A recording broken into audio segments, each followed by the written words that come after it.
فثمة 3 أشياء في الذنوب والمعاصي احذرها أشد من حذرك من السبع: الإصرار والمجاهرة والتهاون.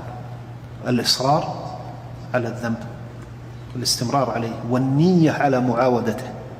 الأمر الثاني أن تجاهر به، نعوذ بالله.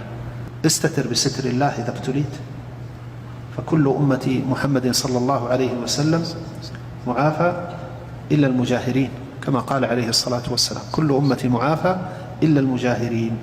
الأمر الثالث التهاون، التساهل، الاستصغار، أن تتناولها بشيء من خفة في وطأتها على القلب. شتان من يبتلى بمعصية فيواقعها وهو يستعظمها ويجد في قلبه وجلا عظيما من الله عز وجل بسببها، كأنها جبل يريد أن يقع عليه، يدافع نفسه لكنها تغلبه، لكنه يستعظمها يستثقلها ويكرهها. وآخر الذنب عنده كشرب الماء، لا يبالي به، سهل.